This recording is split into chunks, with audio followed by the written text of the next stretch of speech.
আসসালামু আলাইকুম, welcome to my channel Akhi's recipes. আজ আমি আপনাদের জন্য নিয়ে এসেছি খুবই সহজে তৈরি করা যায় এমন দুই রকমের পাউরুটির মালাই রোল রেসিপি।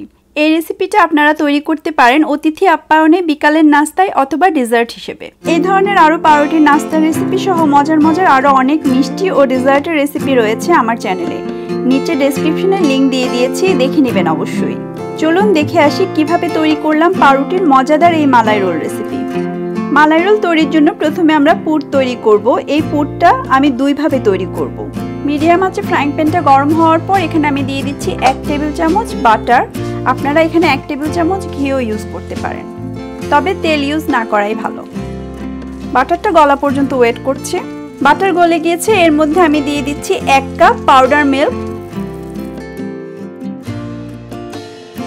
এখন আমি এর মধ্যে দিয়ে দিচ্ছি 3 টেবিল চামচের মতো লিকুইড রেগুলার মিল্ক। এখন সবগুলো উপকরণ খুব ভালোভাবে মিশিয়ে নেব। অনেক ঘন ঘন নাড়তে হবে যেন পুড়ে না যায়। 1.5 থেকে 2 মিনিট নাড়ার পর এ পর্যায়ে এসেছে। এখন এখান থেকে আমি অর্ধেক পুর উঠিয়ে নিব, কারণ আমি দুভাবে পুরটা তৈরি করব। এখন এই পুরটার মধ্যে আমি 1 চা চামচের মতো চিনি মিশিয়ে দিচ্ছি। এটা অপশনাল, আপনারা যদি চিনিটা পছন্দ না করেন তাহলে এটা না দিতে পারেন, কারণ গুঁড়ো দুধেরই একটা মিষ্টি আছে। আমার কাছে মনে হয় হালকা একটু চিনি হলে আরও ভালো লাগে, তাই আমি একটু চিনি মিশালাম। চিনি দিয়ে মেশানো শেষ হয়ে গিয়েছে, এখন এটা আমি উঠিয়ে নিচ্ছি। বাকি অর্ধেকটা আমি মিশাবো গুড় দিয়ে। ফ্রাইং প্যানে এখন আমি দিয়ে দিচ্ছি প্রায় 1.5 চা চামচের মতো গুড়। এটা আপনাদের পছন্দ অনুযায়ী আপনারা বাড়িয়ে কমিয়ে নেবেন। গুড়টা শুধুমাত্র ফ্লেভারের জন্য দেয়া, একটু ভিন্ন ফ্লেভার হবে সেজন্যই। এখন এর মধ্যে যে উঠিয়ে রাখা মাওয়াটা দিয়ে দিচ্ছি। ভালোভাবে মিক্স করতে হবে। পুরটা রেডি হতে হতে যারা আমার চ্যানেলে নতুন তারা ঝটপট সাবস্ক্রাইব করে বেল বাটনটি প্রেস করে দিন, তাহলে এমন মজার আরও রেসিপি যখন আপলোড করব আপনার কাছে পৌঁছে যাবে খুব তাড়াতাড়ি। আর যারা অলরেডি আমাকে সাবস্ক্রাইব করে আমার সাথে আছেন তাদেরকে জানাই অসংখ্য ধন্যবাদ। পুরটা অলমোস্ট রেডি। এটা আমি যখন হাত দিয়ে মথে নিব খুব ভালোভাবে মিক্সড হয়ে যাবে। এখন গুড়টা গলে যাওয়া পর্যন্ত শুধুমাত্র অপেক্ষা করছিলাম। গুড়টা গলে গিয়েছে, এখন নামিয়ে ফেলবো। আর কমেন্টে আপনারা জানাবেন গুড়েরটা নাকি চিনিরটা আপনাদের বেশি পছন্দ, নাকি কোনোটা ছাড়াই প্লেনটা পছন্দ। এখানে একটা হাঁড়িতে আমি 1.5 কাপ লিকুইড দুধ নিয়ে নিলাম। মিডিয়াম আছে, এটা গরম হওয়া পর্যন্ত অপেক্ষা করব। মাঝে মাঝে নেড়ে দিব যেন নিচে লেগে না যায়। একটু ফ্লেভারের জন্য দিয়ে দিচ্ছি 2টো এলাচ। এখানে এই দুধটা জাল করছি মালাই তৈরি করার জন্য, মালাই রোলের মেইন ইনগ্রিডিয়েন্টস। এটাকে অনেকে লাবড়ি নামেও চেনে। প্রায় 5 মিনিট গরম করার পর দুধটা গরম হয়েছে। এর মধ্যে আমি দিয়ে দিচ্ছি 1/2 কাপ পরিমাণ গুঁড়ো দুধ। এটা দুধটাকে ঘন করার জন্যই দেয়া। আপনারা চাইলে রেগুলার দুধটাকে জাল দিয়ে দিয়েও ঘন করে নিতে পারেন। এটা দিলে অনেক ইজি হয়ে যাবে আপনাদের প্রসেসটা। দেখুন অলরেডি অনেকটুকু ঘন মনে হচ্ছে। এখন জাল করব, আরও বেশি থিক এবং স্টিকি একটা ভাব চলে আসবে। এই মালাইটা তৈরি করতে কন্টিনিউ নাড়তে হবে, নাড়া কিন্তু বন্ধ করা যাবে না, না হলে নিচে লেগে যাবে।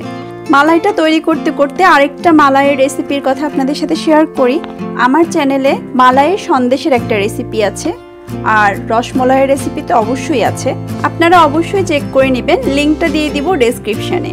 আর মালাই সন্দেশটা যারা এখনো ট্রাই করেননি অবশ্যই ট্রাই করে নেবেন।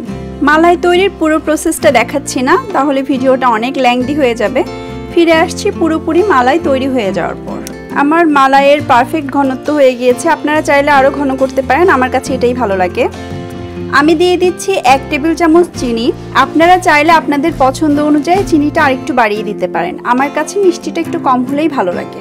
হয়ে গেল আমাদের মালাই তৈরি। এখন আমি চুলাটা বন্ধ করে দিব। এটা হালকা একটু ঠান্ডা হবে আর চলে যাব পরের প্রসেসে। এখানে 6 স্লাইস পাউরুটির চারপাশ থেকে ব্রাউন অংশগুলো কেটে নিয়েছি। এখন এই ব্রেডগুলোকে আমি বেলনি দিয়ে একটু চেপে ফ্ল্যাট করে নিব। এটা আপনারা যে কোনো কিছু দিয়ে করতে পারেন। এভাবে করে নিলাম, একে একে সবগুলো করে নিব। বেলে এরকম পাতলা করে নিয়েছি ব্রেডগুলোকে, আর পাশটা হালকা একটু কেটে নিয়েছি। এটা আপনারা না চাইলে না কাটতে পারেন, সুন্দরের জন্য এটা কেটে নেওয়া। যখন রোলটা করবেন দেখতে খুব ভালো লাগবে। এখন একে একে ব্রেড রোলগুলো বানিয়ে নিব। ব্রেডটাকে আমি মিল্কের মধ্যে একটু ভিজাবো, ভিজিয়ে এক্সট্রা মিল্কটা একটু এভাবে চেপে চেপে ফেলে দিব।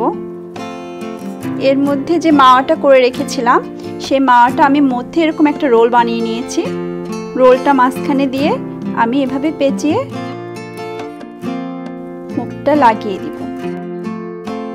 এভাবে একে একে সবগুলো রোল আমি বানিয়ে নিব। পাউরুটির এই মালাই রোলটা আপনারা একবার খেলে বারবার খেতে চাইবেন, সবাই প্রশংসায় পঞ্চমুখ হয়ে যাবে।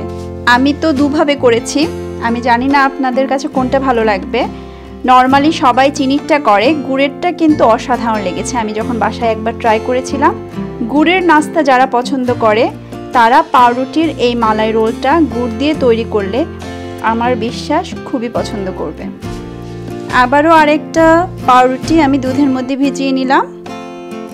এর মধ্যে আবারও দিয়ে দিচ্ছি গুড়ের তৈরি মাওয়াটা। পাউরুটির মালাই রোল রেডি। এখন এটার উপরে মালাইটা দিয়ে দেওয়ার পর্ব। এখন মালাইটা দিয়ে দিয়ে আমরা ফ্রিজে রেখে দিব। এখানে একটা টিপস, মালাইটা কিন্তু গরম গরম দিবেন না, অবশ্যই একটু ঠান্ডা করে দিবেন যেন আঙ্গুল ডুবানো যায়। এখানে আমি আমার পছন্দ অনুযায়ী সাজিয়ে নিচ্ছি। এখানে আমি সাজানোর জন্য দু রকমের বাদাম নিয়েছি আর কিশমিশ নিয়েছি। আমি এগুলো দিয়ে সাজিয়ে নিচ্ছি। আপনারা আপনাদের পছন্দ অনুযায়ী যে কোনো কিছু দিয়ে সাজিয়ে নিতে পারেন। আমি এখানে কাঠবাদাম, পিস্তাশিও, কিশমিশ ইউজ করেছি। আপনারা চাইলে চেরি অথবা যে কোনো রকমের বাদাম অথবা একটু জাফরান সব কিছু দিয়ে সুন্দর করে সাজিয়ে নিতে পারেন। সব কিছু দিয়ে সাজানো হয়ে গেলে এটা আপনারা চেষ্টা করবেন অনেকক্ষণ ফ্রিজে রাখার। যদি পসিবল হয় 6 থেকে 8 ঘন্টা বা সারা রাত ফ্রিজে রেখে খেলে এটা অনেক মজা লাগে। আর একেবারে সময় কম থাকলে অ্যাটলিস্ট 2 ঘন্টা ফ্রিজে রেখে দিবেন, কারণ যত বেশিক্ষণ রেখে দিবেন ততই মালাইটা ভালোভাবে ভেতরে ঢুকবে, খেতে রসালো হবে এবং ঠান্ডা ঠান্ডা খেতে এটা বেশি মজা। ঝটপট তৈরি হয়ে গেল পাউরুটি দিয়ে মালাই রোল। দেখতে কেমন হয়েছে কমেন্টে আপনারাই বলুন, আর খেতে কেমন হয়েছে সেটার জন্য তো আপনারা তৈরি করে খেতে হবে। যদি ভালো লাগে ঝটপট একটা লাইক দিয়ে দিন, তাহলে আমি বুঝে নেব। আর যারা এতক্ষণ আমার সাথে আছেন সবাইকে অসংখ্য ধন্যবাদ। ভালো থাকবেন সবাই, সুস্থ থাকবেন, সুন্দর থাকবেন। আবারও চলে আসবো অন্য কোনো নতুন রেসিপি নিয়ে। আল্লাহ হাফেজ।